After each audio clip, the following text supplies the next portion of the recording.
It's the battle of the Omicrons, Wampa or Savage. You guys don't know which one to pick, and I'm going to tell you why you should maybe go for one over the other if you're limited on Omicron resources, or if you don't have either character geared or starred up. So to get into it, I'll just show you guys, I have both Omicrons on my account. I have the Wampa Omicron here, and I'm Relic 5, double Zeta and Omicron. This was mainly for the Jedi Knight Luke event. I then have the Savage Omicron as well. Okay, and he's Relic 3. So in terms of the actual Zetas on the characters, Wampa obviously needs more. So if you want to get Wampa up and running, you're going to need 2 Zetas and an Omicron. If you want to get Savage up and running, you need 1 Zeta and an Omicron. So if you're really early game and you don't have many Zetas, there's already a leader in the race. So what is the benefit of going for Savage? I'll start with him first. Well, firstly, and this really, you can't ignore this, he can be used on defense and offense. His Omicron isn't a solo Omicron. It enables him to solo, but it isn't a solo Omicron by definition. And what I mean by this is, if you read the text, Savage gains all these bonuses, but he's not locked to being on his own, like you would see with Fulcrum and like you would see with Wampa. So for a lot of you, you're actually going to find that Savage has more utility, more purpose. You can use him with Treya, you can use him with Sith Eternal, you can use him to solo teams. You have so many different options at your disposal. So if this is something that interests you, then obviously Savage would be the way to go. What about Wampa though? Obviously Wampa's Omicron is incredibly powerful, guys. At gear 11, you're going to be beating Relic teams with this Omicron because you gain so many stats, and not to mention, you can also kill Sith Eternal Emperor with this Omicron. So this just seems better, right? Well, I'm not sure. The issue with Wampa, right, is Wampa takes so long to unlock. You're looking at 5-6 months potentially from a brand new account to get Wampa fully up and running. Obviously, it is not always going to be that quick or that slow. It may vary. Obviously, times do vary account to account. But Wampa does have a lot of utility, but really, the fact that he's a get one farm pushes him back.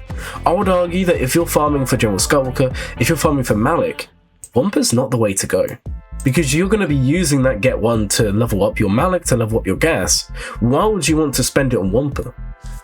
And this isn't to say Wampa's bad, because Wampa is really, really good. The fact that he can kill Galactic Legends, the fact that he can solo teams, JMK for example, you can solo if Commander Ahsoka is not present.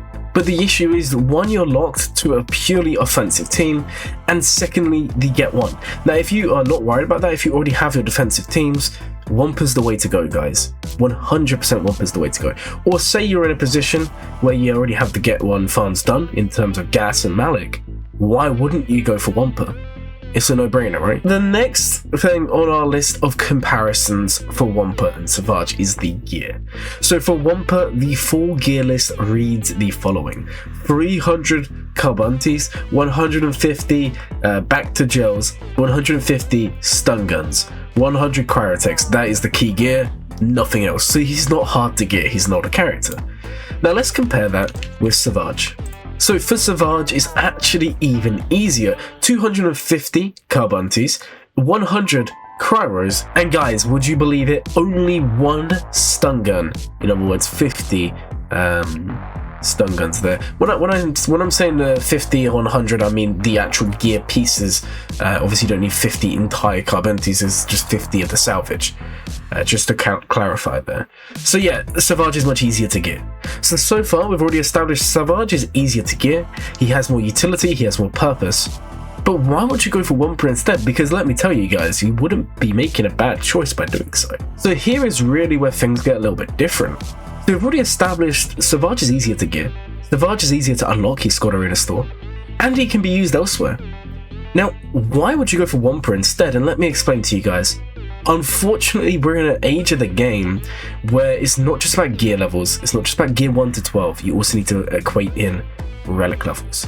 My Savage is relic 3, and sometimes he just gets nuked. The downside is, he needs higher relics, relic 5, relic 6, relic 7, sometimes even relic 8, although that's not really needed too much, but endgame, potentially. Wampa, on the other hand, gear 11, like we said guys, gear 11's fine for a lot of counters. You're going to be beating GG, you're going to be beating Mothma teams. You don't necessarily need that high relic. And then if you do go to the high relics, all of a sudden you can beat General Skywalker. So the ceiling for Wampa is so much higher. In 3v3 Grand Arena, Savage is going to be soloing those CLS teams, those Grievous teams, whilst Wampa is going to be soloing Starkiller. Or maybe he even solos C.